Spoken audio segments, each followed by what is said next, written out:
জান্নাতি পাথর দেখতে পাবে, সেইটা আছে হাজরে আসওয়াদ, কালো পাথর কাবার এক কোণে লাগানো। নবীজি বলেন এই কালো পাথরটা ছিল দুধের চেয়েও সাদা, দুধের চেয়েও সাদা ছিল এই হাজরে আসওয়াদ, কালো পাথরটা দুধের চেয়েও সাদা ছিল। কিন্তু উম্মার গুনাহ টানতে টানতে চুষতে চুষতে পাথরটা কালো হয়ে গেছে। আর এই পাথরেরও এতটা নূর ছিল, আল্লাহ রাব্বুল আলামিন যদি এইটা পর্দা দিয়ে ঢেকে না রাখতেন সারা দুনিয়া আলো হয়ে যেত, কখনো অন্ধকার থাকতো না। আল্লাহ রাব্বুল আলামিন এর নূর ঢেকে রাখছেন।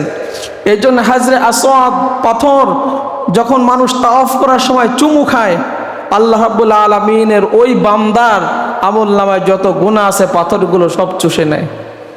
এই চুষতে চুষতে এই পাথর, সাদা পাথরটা কালো হয়ে গেছে। অনেকে তো এটা চুমা দেওয়ার সুযোগ হয় না, হাদিসে আসছে হাত ইশারা করবে, হাত ইশারা করবে পাথরের দিকে, তখন হাতের মধ্য দিয়া বান্দার আমল নামার গুণগুলো সব পাথর চুষে নিবে। এই জন্য মুহাম্মদুর রাসূলুল্লাহ সাল্লাল্লাহু আলাইহি সাল্লাম বলেন, তোমরা যদি সেখানে যাও এই জান্নাতে হাজরে আসওয়াদ পাথর দেখবা, চুমু খাবা, হাত ইশারা করবা, গুনাহ মাফ হবে। কেননা কিয়ামতের ময়দানে আল্লাহ রাব্বুল আলামিন এই হাজরে আসওয়াদ পাথরকে দুটো চোখ দিবেন, দেখতে পাবে, জিহ্বা দিবেন, কথা বলতে পারবে।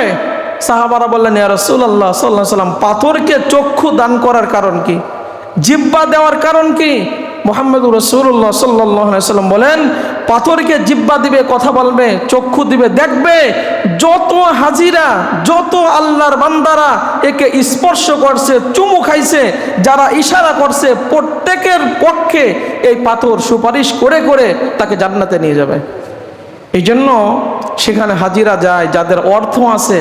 আমরা যদি সেখানে যাই, গুনাহ মোচনের একটা সুযোগ জান্নাতি পাথরের মাধ্যমে আল্লাহ রাব্বুল আলামিন সেখানে দিয়েছেন। এই জন্য আল্লাহ রাব্বুল আলামিনের কাছে দোয়া করা, আল্লাহুম্মা আফিকনা জিয়ারাতাল হারামাইন, আল্লাহ দুই হারামাইন মক্কা মদিনায় জিয়ারত করার রব্বুল আলামিন আপনি আমাদের তৌফিক দেন।